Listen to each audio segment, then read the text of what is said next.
Bem-vindas, bem-vindos ao FederaCast, Complexidades do Federalismo, um podcast informativo produzido pela disciplina Federalismo, Consórcios e Negócios Públicos. Este é o primeiro produto tecnológico vinculado ao programa de pós-graduação em Direito e Desenvolvimento na Amazônia, do Instituto de Ciências Jurídicas da Universidade Federal do Pará.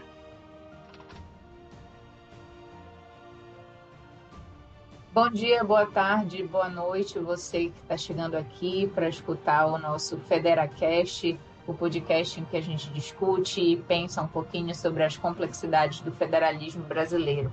Meu nome é Marjorie, eu sou mestranda do Programa de Pós-Graduação em Direito e Desenvolvimento da Amazônia e hoje eu estou aqui com a minha amiga Bia para a gente discutir um pouquinho sobre algumas competências do federalismo brasileiro. E aí, Bia?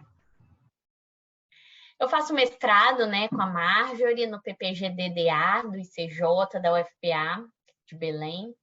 E a gente vai discutir um pouco sobre o federalismo e as competências comuns e como ficam as políticas públicas de saúde e educação dos povos indígenas e das comunidades tradicionais, que são competências comuns e estão nesse contexto de colaboração dos entes federados. Como que os entes federados agem em colaboração, Marjorie?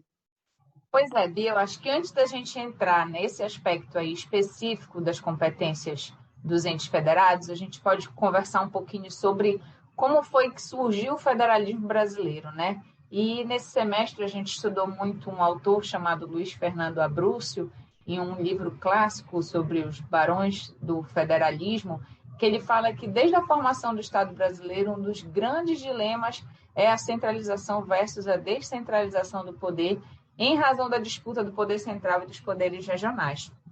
Ele vai dizer que foi somente na Constituição de 1891 que se rompeu ali com aquela tradição do unitarismo imperial e foi adotada a estrutura federalista, né, com a inspiração nos Estados Unidos, na Constituição Federalista dos Estados Unidos. Só que existe uma grande, pequena diferença entre o nosso federalismo e o federalismo estadunidense, né? Lá, as unidades territoriais autônomas se uniram em estados federados. E no Brasil, ao contrário, a União se dividiu em estados partes da federação. E aí o Abrúcio vai trazer uma frase clássica do Rui Barbosa que diz que a gente teve primeiro o todo antes das partes. E uma outra peculiaridade nacional foi o fato do federalismo brasileiro ter surgido em virtude do descontentamento daquele modelo centralizador imperial, né? Que era detentor dos poderes políticos e econômicos. Então, as desigualdades regionais, e isso a gente vai discutir aqui, né, que a gente consegue ver hoje a olho nu, elas já eram latentes desde o nascedouro da República, né, o que dificultava ali a cooperação entre os entes. E, apesar disso, existia uma pauta comum que unia todas as províncias, sem exceção, né, que era justamente esse projeto federalista.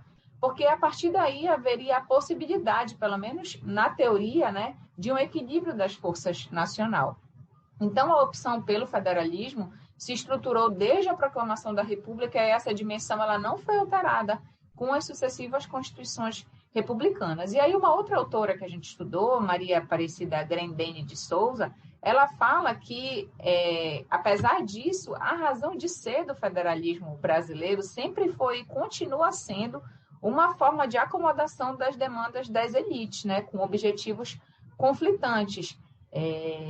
E aí, quanto às áreas de competência comum e específica, a gente vai descer um pouquinho aqui nessa realidade, a conciliação exige uma permanente negociação entre as esferas de poder, né? E aí, isso aí são os exemplos das vinculações relativas a algumas transferências de recurso, como as parcelas do Fundo de Participação dos Estados, o Fundo de Participação dos Municípios.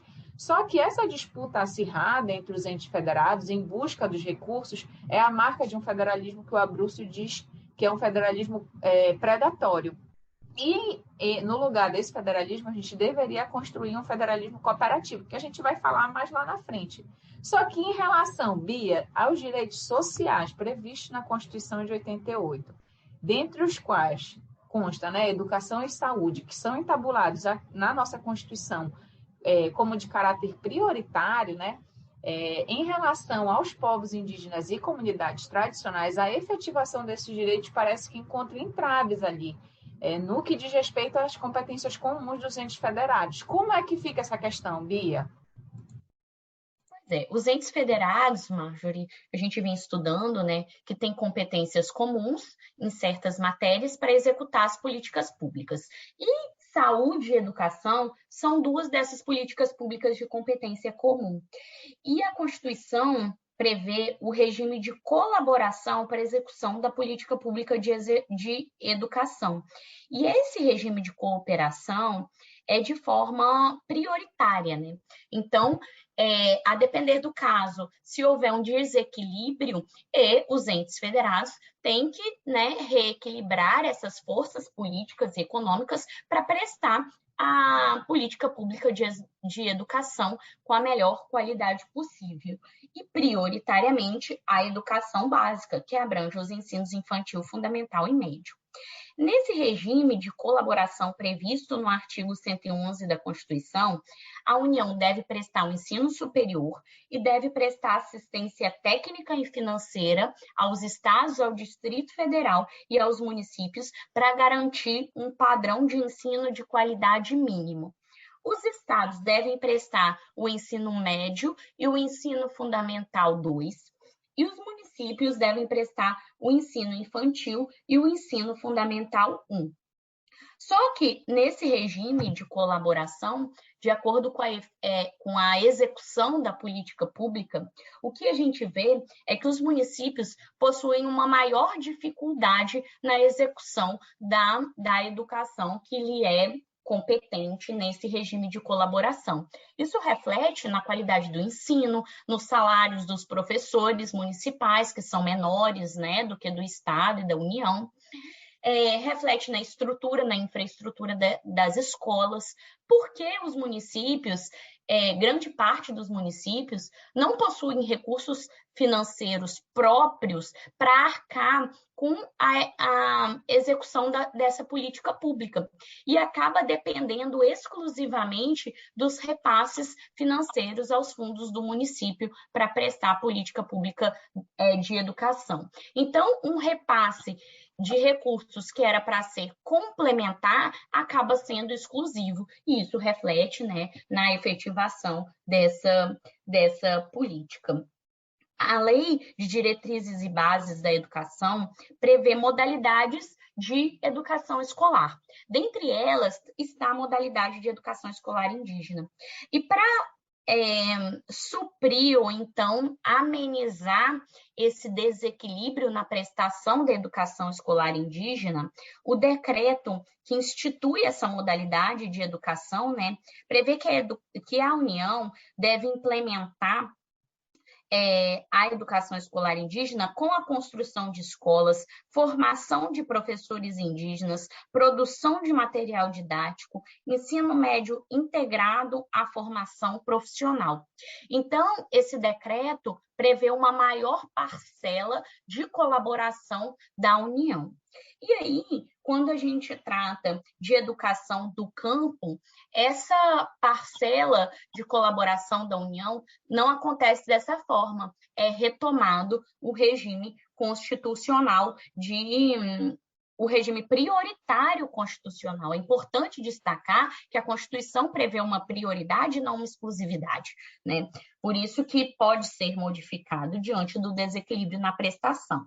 Então, na educação do campo, a União ela deve colaborar, sim, com os estados e com o município, com a ampliação de oferta de educação básica e superior às populações do campo, e também a colaboração com apoio técnico e financeiro, voltando aqui à colaboração prevista na Constituição. Essa diferença, ou seja, uma menor colaboração da União na educação do campo, reflete nos dados. Segundo o IPEA, os dados do IPEA, entre os anos de 2000 e 2021, houve um fechamento de escolas nos territórios rurais.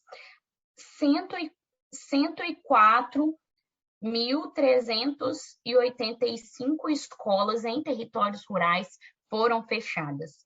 Nesse mesmo período, em relação às escolas indígenas, houve quase o dobro do número de escolas foram criadas, o que, né, são números muito bons, porque Antes haviam 1.375 escolas e dobrou para 3.362 escolas indígenas.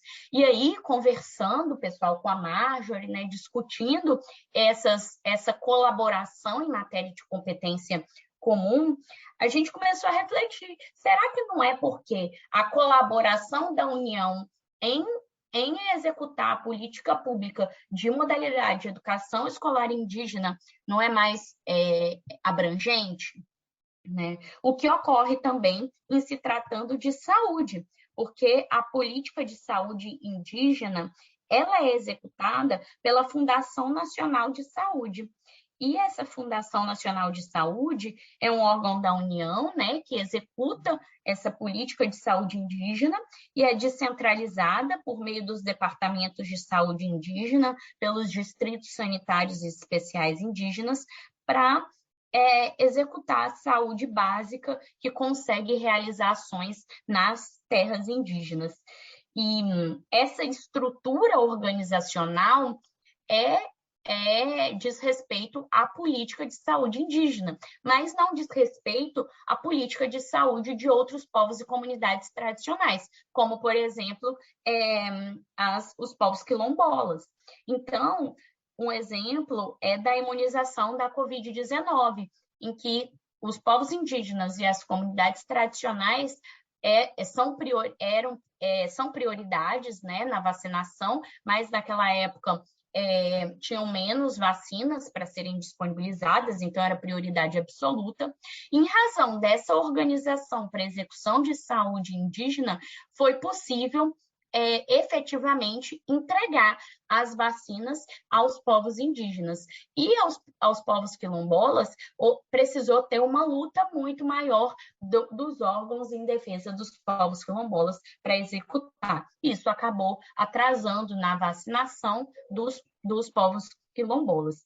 Então, uma reflexão que a gente traz para a gente realizar junto sobre o federalismo é a necessidade de cooperação efetiva na medida da execução dessa política pública, para romper com o federalismo que muitas vezes se apresenta como predatório e uma disputa de recursos entre os entes e não propriamente dito na efetivação e na melhor execução da política pública.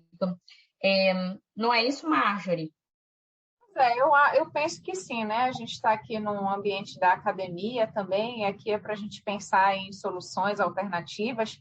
E aí, né, a gente conversando, apesar dessa dimensão aí redistributiva, né, está prevista na Constituição de 88, ela ainda não é efetiva, né, do ponto de mitigar efetivamente ali essa baixa expressividade de políticas públicas nesses aspectos que a Bia mencionou. Então, a União ela precisa, né? Eu acho que é isso, Bia, assumir um papel mais ativo na execução das políticas públicas de educação básica e saúde destinadas ali aos povos e comunidades tradicionais, para cumprir efetivamente a sua parcela ali da competência constitucional comum e reduzir esse débito histórico, né, com os povos e comunidades tradicionais. Lembrando que a União é o ente com maior aporte financeiro, né? Então, por isso ela precisa cumprir esse papel. A partir daí, eu acho que a gente pode experimentar um federalismo cooperativo e não mais predatório. Eu acho que é por aí, né, Bia?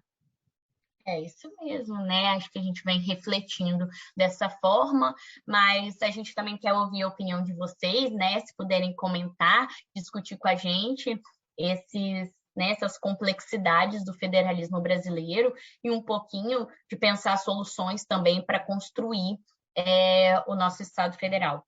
E deixar um abraço para todos os colegas do mestrado e também da professora Eliana, que foi uma grande incentivadora para a gente gravar esse podcast, né? Um abraço a todos, a todes, a todas e um forte abraço para minha amiga Marjorie.